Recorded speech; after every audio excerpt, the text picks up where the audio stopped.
Una de las cosas que yo otra vez con mis traumas de una semana en el ejército, y una de las cosas que aprendí en el ejército en esa semana es precisamente algo que ellos nos enseñaban o nos querían de alguna forma adoctrinar. Era que nos decían, ustedes a partir de ahora le pertenecen a la nación.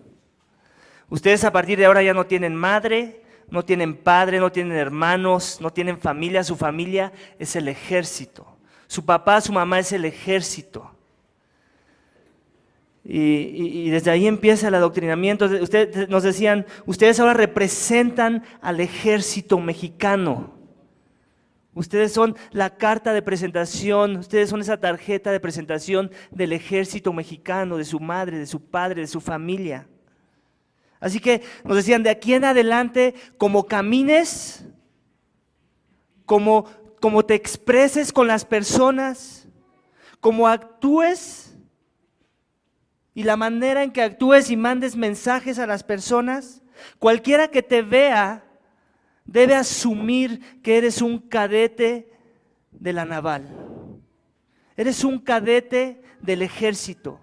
A nadie le debe de quedar la menor duda de que eso eres tú, sin importar si interactúan o no contigo. Y ese son el tipo de cosas que ellos nos decían. Obviamente mucho de eso lo hacían para levantar nuestro ego. ¿Y por qué agarro muchos ejemplos del ejército, a pesar de que mi experiencia fue muy corta en ese lugar? Porque muchas veces puedo asimilar muchas de las cosas o principios que ellos usan con la misma palabra de Dios. Algo similar espera Dios de aquellos que pertenecen al ejército de los cielos. Aquellos que han sido transferidos de un reino, del reino de las tinieblas, al reino de la luz. Él quiere que cuando la gente nos mire, les demos una probadita del Dios. Una puerta al cielo, una entrada, una visión a lo que debe ser el cielo cuando nos miran a nosotros. Suena a herejía, ¿cierto? Porque nosotros no somos Dios. Pero la Biblia habla ese lenguaje. El título de mi sermón es este: la iglesia es la casa de Dios que proclama y vive el evangelio. Y al igual que pasa con el ejército mexicano, Dios quiere que su iglesia se conduzca de forma tal que sus hijos reflejen sus palabras en su vivir, que ellos demuestren que pertenecen a Dios y no a ellos mismos, que han sido comprados a precio de sangre, que ya no tienen madre y padre terrenal, por decirlo así, que ahora su padre está en los cielos, tienen un padre celestial al cual tienen que representar, pertenecen a una nueva familia celestial, la familia de los santos redimidos. Y para que esto suceda, Dios quiere que como iglesia nos conduzcamos de cierta forma que avale esa realidad de ser un ciudadano del reino de los cielos. Primera de Timoteo 3, 14 al 4, 16 nos va a dar 4 aspectos de la vida del creyente que van a determinar la forma en la que debemos de conducirnos para representar a Dios en esta tierra. Así que vamos a leer nuevamente esos pasajes para ahondar en esos aspectos. Primera de Timoteo 3, 14, te escribo estas cosas esperando ir a ti pronto, dice Pablo a Timoteo. Pero en caso de que me tarde, te escribo para que sepas cómo debe conducirse uno en la casa de Dios, que es la iglesia del Dios vivo, columna y sostén de la verdad. E indiscutiblemente, grande es el misterio de la piedad. Él fue manifestado en la carne, vindicado en el espíritu, contemplado por ángeles, proclamado entre las naciones, creído en el mundo, recibido arriba en gloria. Me imagino que te ha pasado que en ocasiones en la vida tienes algo muy importante que le quieres decir a alguien Es tan importante y crucial, es información que esta persona que tiene que llegar a su mente, a su persona, y por el contexto en el que te encuentras, tú sabes que va a ser un poco a largo plazo que te vas a encontrar con ella, pero como es tan importante y crucial, ocupas otros medios, ¿cierto? El apóstol Pablo usó el medio de ese entonces, que fue una carta. Tal vez en nuestros tiempos tú usarías un correo electrónico o un texto, un WhatsApp, yo qué sé. Pero precisamente lo haces como enviando información a la persona a la que le quieres compartir algo que es crucial e importante, y le envías un poco de los detalles por adelantado de lo que quieres que se trate cuando se vean, pero que ya empiece a tomar cartas sobre el asunto por lo importante de la situación. Pablo está haciendo algo similar aquí con Timoteo. Quiere que en esta carta mencionar aspectos claves de cómo debe comportarse él y los creyentes en la iglesia de Éfeso. Es tan importante que no puede esperar a verlo cara a cara, y por eso le escribe esta carta. En versículo 15 vamos a ahondar en el texto y vemos esto. Le dice: te escribo esta carta esperando ir a ti pronto, pero en caso de que me tarde, te escribo para que sepas cómo debe conducirse uno en la casa de Dios, que es la iglesia del Dios vivo, columna y sostén de la verdad. ¿Cómo debe conducirse uno? Esa es su preocupación de Pablo. Él quiere que Timoteo tenga bien en claro los parámetros, la expectativa de la iglesia local. Pero fíjense cómo inicia, que es la casa de Dios. ¿La casa de Dios? Suena muy simple, ¿cierto? Pero el pensamiento es profundo, profundo como no tenemos idea. Si vamos al Antiguo Testamento y vemos un poco de la historia de Israel, los patriarcas, el mismo David, ¿cómo puedo yo construirle una casa al Dios que lo creó todo? ¿Acaso se puede eso? Suena hasta como blasfemo. El Dios que ni los cielos de los cielos lo pueden contener y no son limpios lo suficientemente a su persona, los mismos cielos. Pero después, ¿qué dice de su iglesia en este pasaje? Que es la casa de Dios. ¿Qué mensaje nos está mandando ahí? Israel antes, cuando quería tener esa relación con su Dios, la manifestación de la presencia de Dios se demostraba en esa arca, en donde año con año el sacerdote tenía que hacer sacrificio por sí mismo y por el pueblo, y poder entrar al lugar santo y luego al lugar santísimo, en donde la manifestación de la presencia de Dios estaba allí, posaba ahí. Y eso era en el pacto con Israel, en el viejo pacto, en el pacto de la ley. Esa era una sombra de un mejor pacto, un pacto donde la casa de Dios va a morar no en un lugar, en un espacio, sino en un grupo de personas. ¿En qué dice el pasaje? En la iglesia del Dios vivo. O sea, la congregación, no estas cuatro paredes, el grupo de creyentes, la congregación de los santos, la manifestación de la presencia de Dios encarnada en su pueblo. Así que, creyente, eres la morada de Dios. Eres la manifestación de Dios. ¿Puedes creer eso? Eres un vistazo al cielo, creyente. Yo te pregunto, ¿cuántas veces te paras los domingos con eso en mente? Siendo honestos. Yo creo que muy pocas, si somos honestos. ¿Cuántas veces te paras? Voy a ir a la iglesia para que cuando la gente, creyentes o no creyentes, entren a este lugar, puedan tener una probadita del cielo al ver la interacción mutua fundamentada en el amor, en la familia que Dios adoptó. Qué fuerte la responsabilidad que tenemos para representar al Dios vivo. Qué fuerte. Por eso la importancia de la iglesia local. Por eso el cristiano que es un llanero solitario deja mucho que pensar de su conversión. No importa qué ministerio te apasione, que avance el reino. Si la iglesia, la columna y sostén de la verdad, no es tu prioridad, entonces estás jugando otro juego que Dios no inventó. Otro juego que Dios no diseñó para que Él se viera bien en esta tierra. Si pensáramos más seguido en esta realidad, cambiaría mucho la forma en la que interactuamos aquí, principalmente, y también allá afuera, iglesia. Columna y sostén de la verdad, dice el texto. Voy a hablar un poco más adelante de eso. Versículo 16. Versículo 16 dice esto: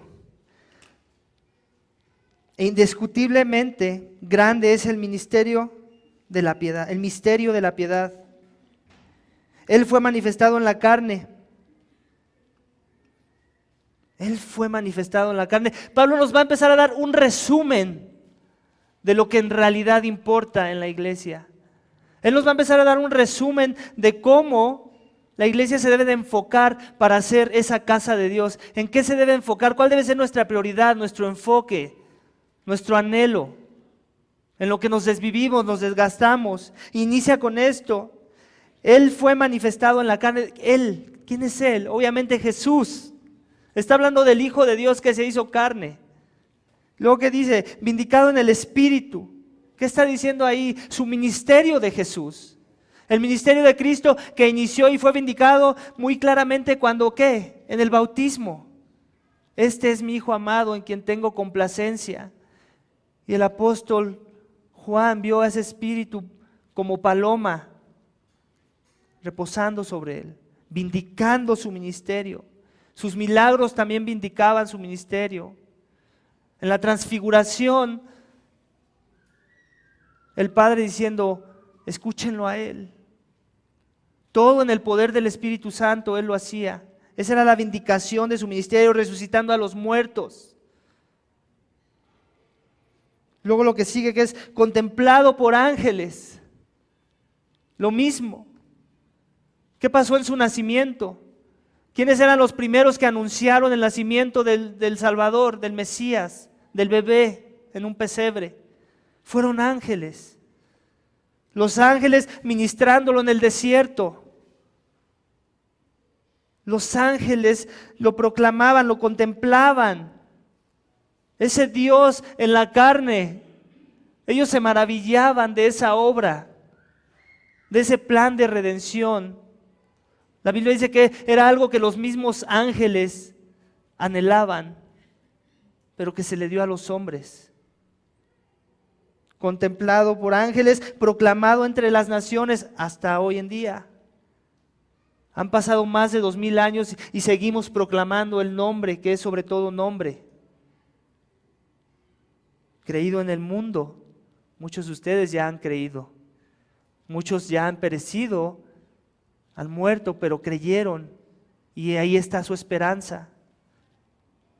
Recibido arriba en gloria, su resurrección, su ascensión. Está centrado a la diestra de la majestad en las alturas, soberano Rey sobre todas las cosas. Pablo nos está dando un vistazo del misterio de la piedad, el cual nos reveló en su Hijo. Es un misterio que en Colosenses dice que fue escondido por años, fue escondido, pero ahora nos lo revela en su Hijo. ¿Puedes creer eso? Cosas que los mismos profetas anhelaban ver, cosas que Adán y Eva no pudieron ver.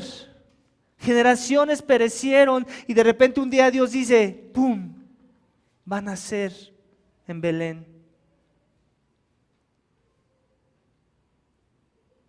Si no es eso profundo en tu teología, no hay nada más profundo. No hay nada más profundo que el milagro de la encarnación de la deidad. Y eso es lo que Pablo quiere que permee las mentes de la iglesia de Éfeso, de Timoteo, que se conduzcan en esa dirección.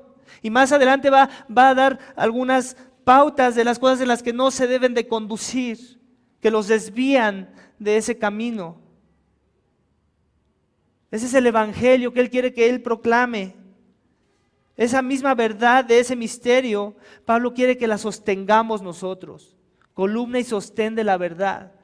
Una mejor, ahí me equivoqué un poco en el punto, un mejor punto sería salvaguarda de la verdad. Un salvaguarda que es precisamente alguien que está como en defensa de la verdad, protegiendo la verdad, que sostiene la verdad. Y esa es la responsabilidad de tuya iglesia y mía iglesia. La única verdad que mantiene viva la iglesia cuando este misterio del Hijo de Dios que se ha hecho carne y murió por nuestros pecados es el énfasis en la iglesia. Una iglesia en donde este mensaje no es el énfasis, donde no se predica domingo con domingo, donde no se llama a los pecadores al arrepentimiento, a la fe en Cristo, no es una iglesia sana, por mucha moralidad que se predique en ese lugar. Dios no nos salvó para ser gente moral, ¿sabías? Pastor, ¿qué estás diciendo? Eso. Dios no te salvó para ser la persona más moral, aunque obviamente la moralidad es un fruto de la salvación.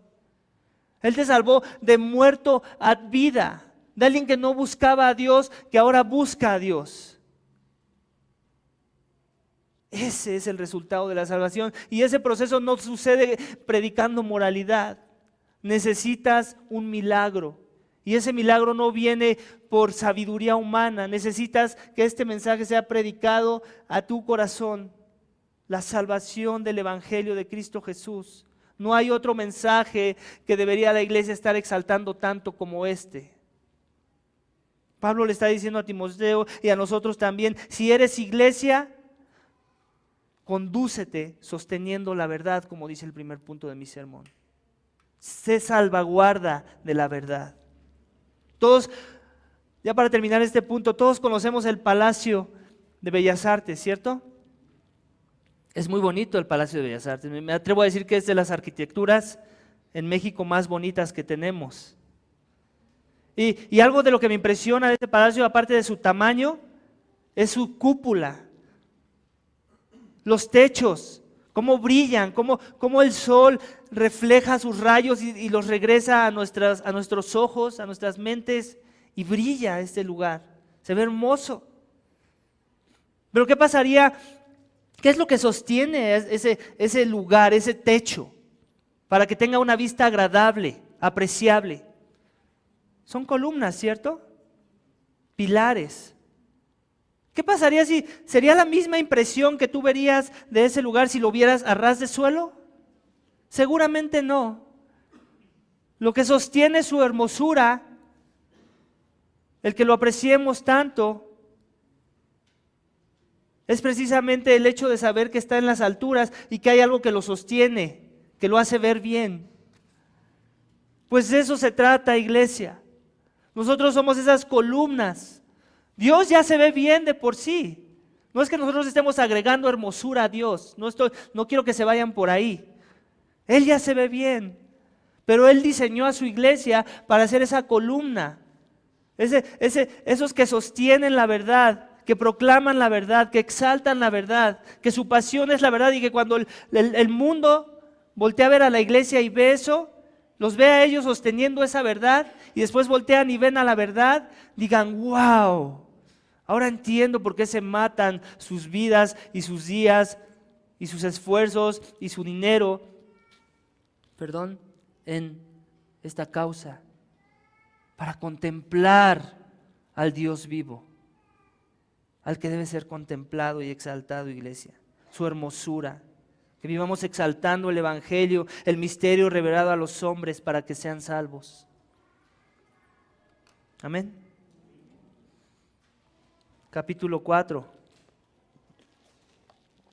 Pero el Espíritu dice claramente, en los últimos días, algunos apostatarán de la fe, prestando atención a espíritus engañadores y a doctrinas de demonios, mediante la hipocresía de mentirosos que tienen cauterizada la conciencia,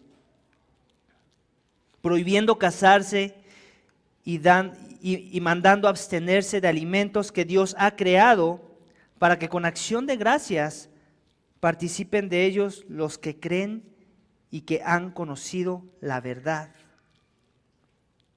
Porque todo lo creado por Dios es bueno y nada se debe rechazar si se recibe con acción de gracias, porque es santificado mediante la palabra de Dios y la oración.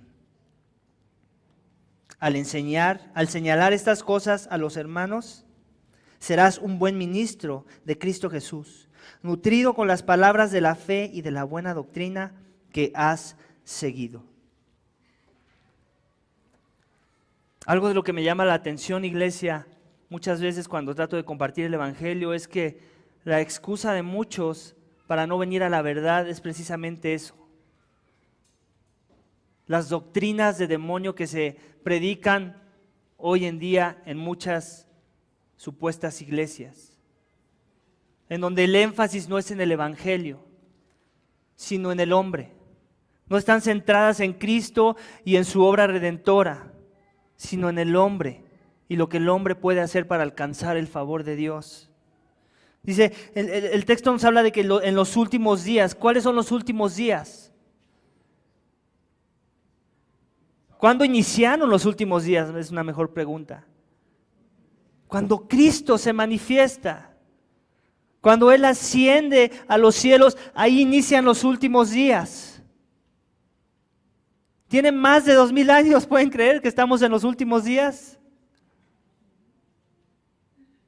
Entonces, cuando nosotros vemos personas o iglesias que traen este espíritu de engaño que habla aquí en el versículo 1, engañadores, doctrinas de demonios, que mediante la hipocresía de mentirosos tienen cauterizadas sus conciencias, no nos debemos sorprender. No sé si les ha pasado, a mí me ha pasado. La otra vez tomé un Uber y no sé por qué salió que yo era pastor y así como que, está muy buen negocio, ¿no? Y yo, bueno, pues no voy a negar que hay muchos que lo toman como negocio. ¿Para qué te miento? Pero también no me sorprendo y de hecho la Biblia habla de ellos. ¿Sabías que habla de ellos? No sabía. Pues sí, la Biblia habla de ellos, mentirosos, engañadores, que tienen cauterizada su conciencia, que predican doctrinas de demonios.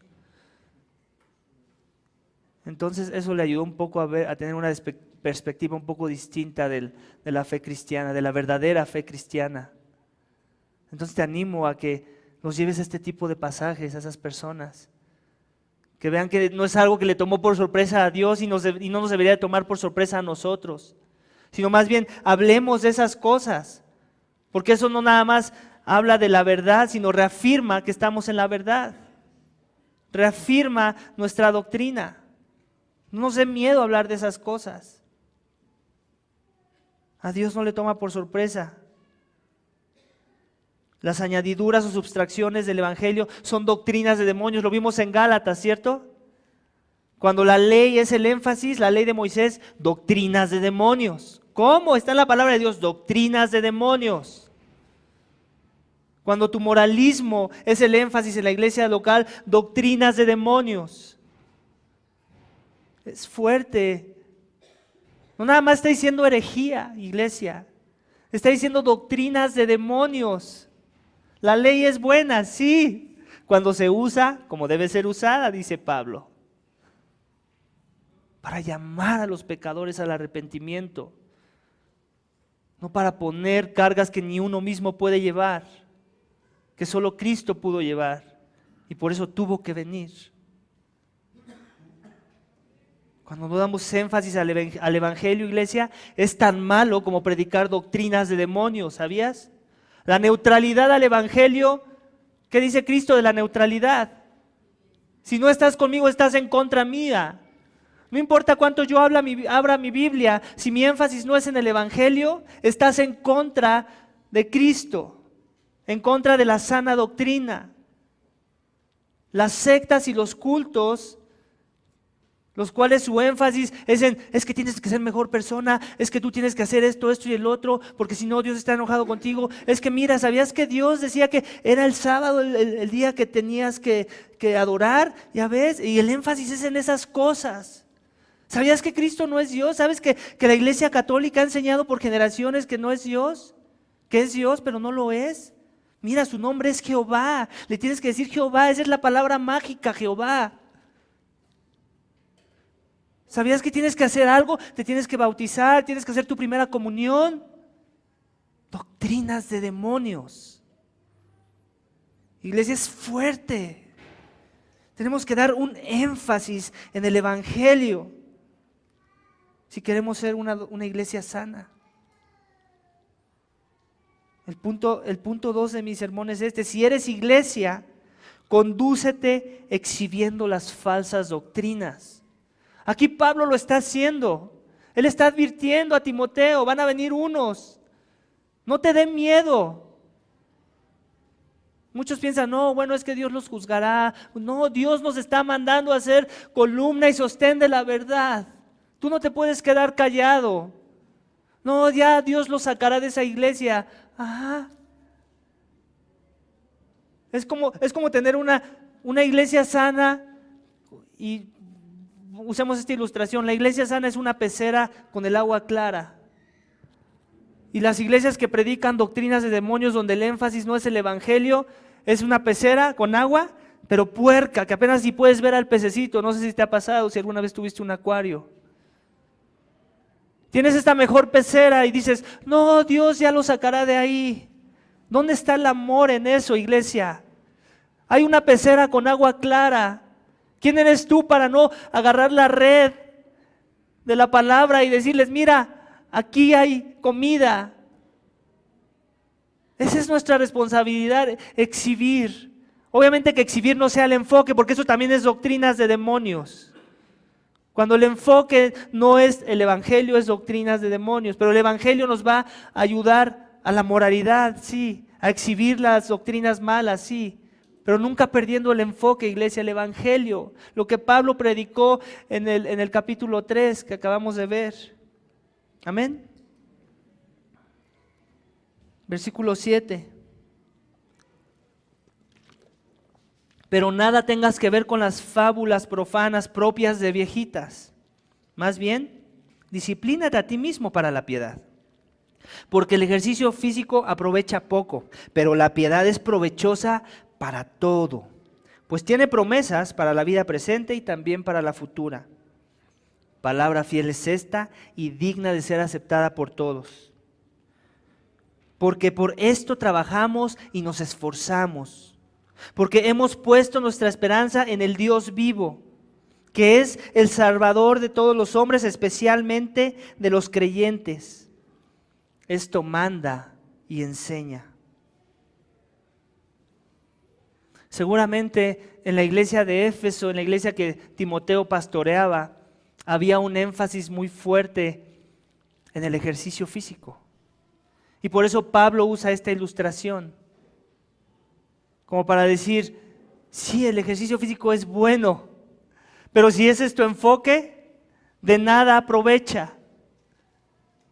De nada aprovecha. Hay otro mejor ejercicio. Es el ejercicio de la piedad. Algo que no nos viene natural, por cierto. Nosotros no nacimos naturalmente piadosos. Por el contrario, nacimos naturalmente inclinados al pecado. Y por eso es que debemos de ejercitarnos. Yo en algún tiempo hice ejercicio. Y yo estaba más, bueno, no sé si estoy flaco ahora, pero estaba más flaco de lo que estoy ahora. Y el ejercicio me ayudó a ganar un poco de peso. Y fue provechoso en su momento. Pero después excedí ese ejercicio más de lo que debía haberlo hecho por salud y me lesioné. Y esas fueron las consecuencias de haber tenido un enfoque malo en el ejercicio. Sin embargo, el tiempo que me ejercité, gané ese peso, gané tal vez masa muscular y eso me ayudó a físicamente tal vez verme mejor, según mi perspectiva de verme mejor. Yo sé que tal vez ahorita no piensas lo mismo, pero en ese momento yo lo pensaba. ¿Ok?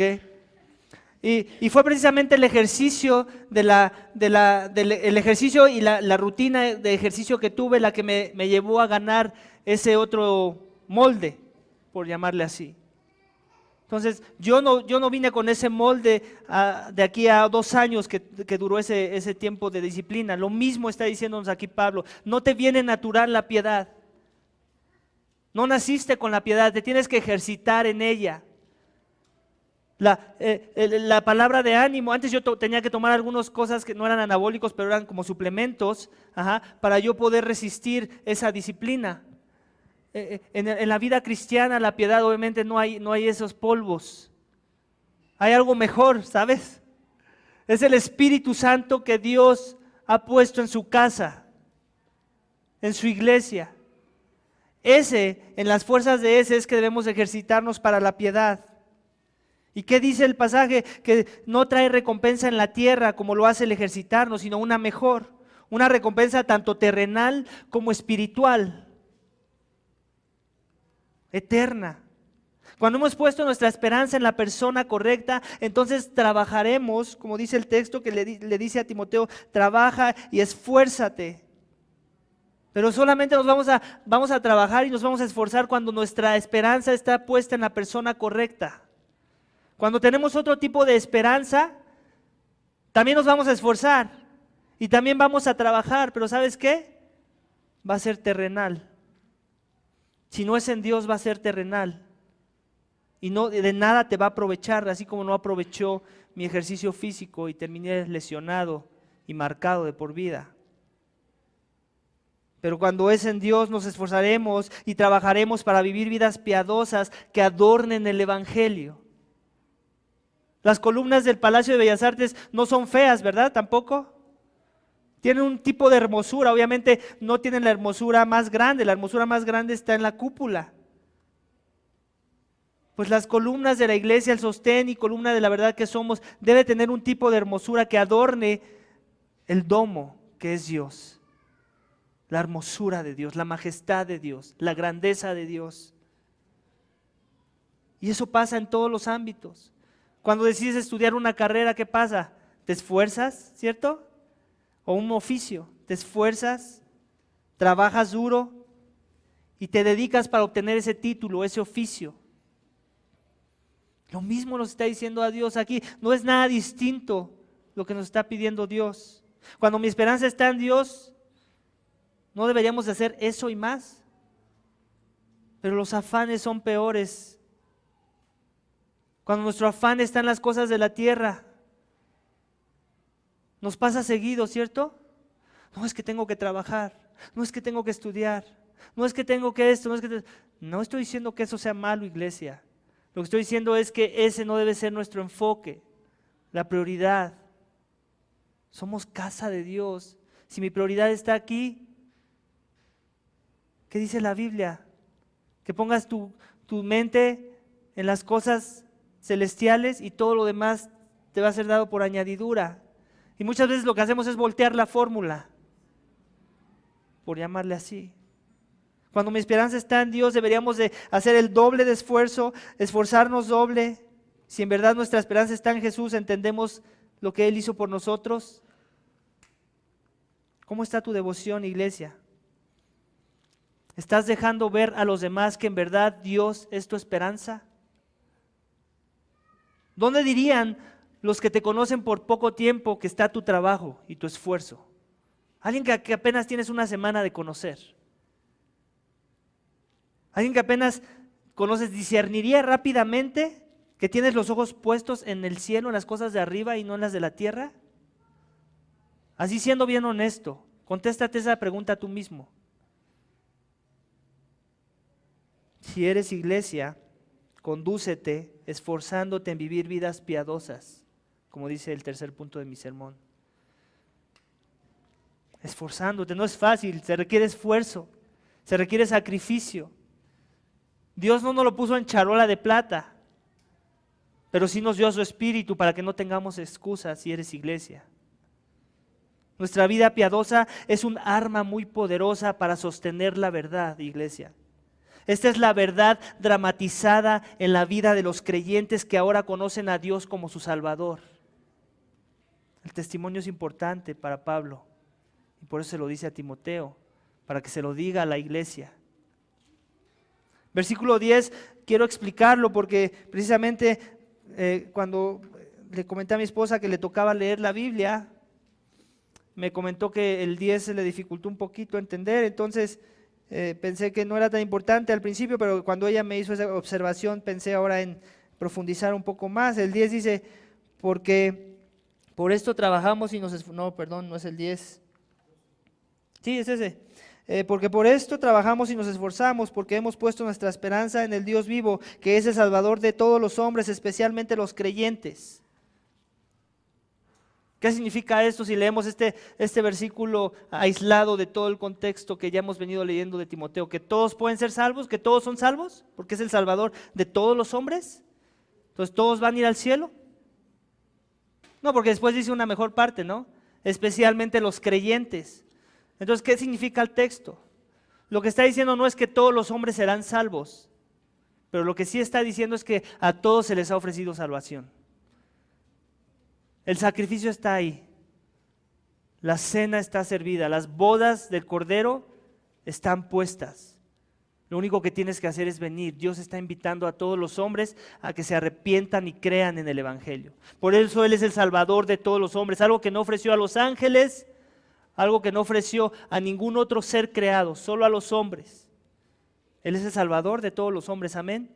Él quiere que todos los hombres se salven y vengan al conocimiento de la verdad, lo vimos en capítulos pasados. Ese es el deseo de Dios. Pero en sus secretos hay una condicionante, que creas en el mensaje, en el Evangelio. Por eso dice especialmente de los creyentes. O sea, la salvación se te ofrece a ti si no eres salvo aún. Y no tienes excusa para decir, es que a mí no se me ofreció. Es que Dios, tú le hablaste solo a los cristianos.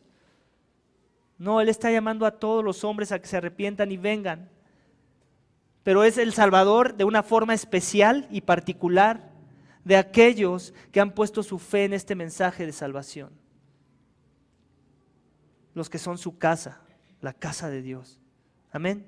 Eso es lo que significa el texto, tan simple como eso. Versículo 12. No permitas que nadie menosprecie tu juventud. Antes, sé ejemplo de los creyentes en palabra, conducta, amor, fe y pureza. Y entre tanto que llego, ocúpate en la lectura de las Escrituras, la exhortación y la sana enseñanza. No descuides el don espiritual que está en ti, que te fue conferido por medio de la profecía con la imposición de manos del presbiterio. Reflexiona sobre estas cosas, dedícate a ellas, para que tu aprovechamiento sea evidente a todos. Ten cuidado de ti mismo y de la enseñanza. Persevera en estas cosas, porque haciéndolo asegurarás la salvación tanto para ti mismo como para los que te escuchan.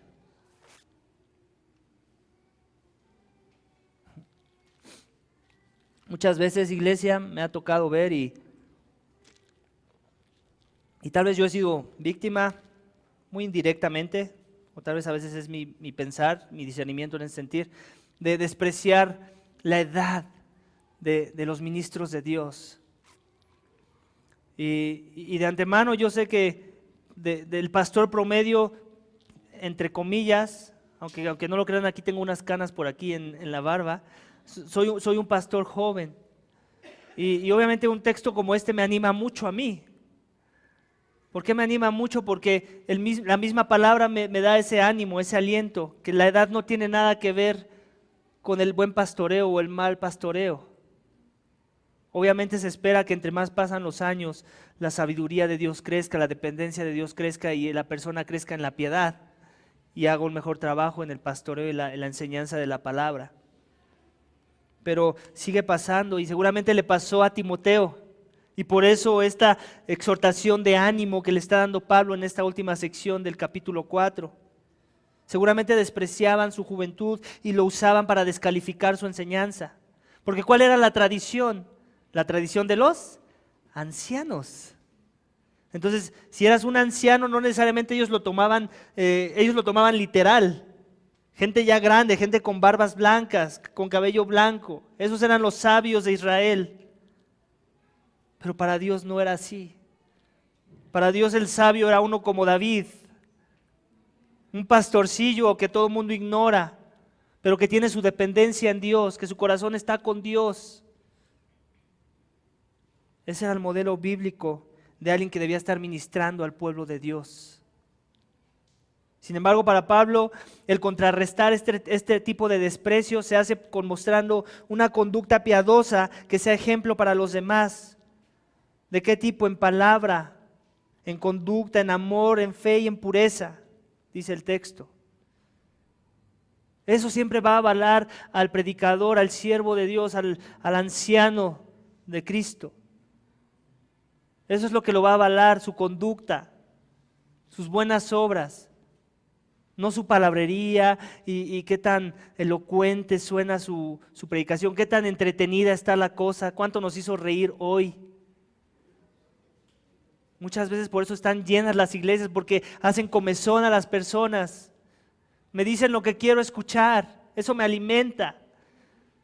Eso me permite que yo pueda seguir enfocado en mis asuntos, en las cosas terrenales, lo que me predican cada domingo. Eso no estorba mi agenda de mi reino que yo quiero construir. Pero según la perspectiva de Dios, eso no es lo que avala a un verdadero ministro suyo. Cuando la conducta nos avala, entonces podemos tener la autoridad y el permiso de enseñar la sana doctrina y ocuparnos, como Pablo lo hacía con Timoteo, a exhortar a los hermanos. A exhortar de las cosas que son primera importancia, como el Evangelio. En versículo 13 vemos las principales responsabilidades de un pastor. Pongan sus ojos ahí, es importante que lo veamos. Pablo le pide a Timoteo que no menosprecien su don, el don que Dios le dio, y después le recuerda cuál debe ser su enfoque como ministro de Dios. Primero examinando su testimonio y después versículo 13 que dice: entre tanto que llego, ocúpate de la lectura, de las escrituras, la exhortación y la enseñanza.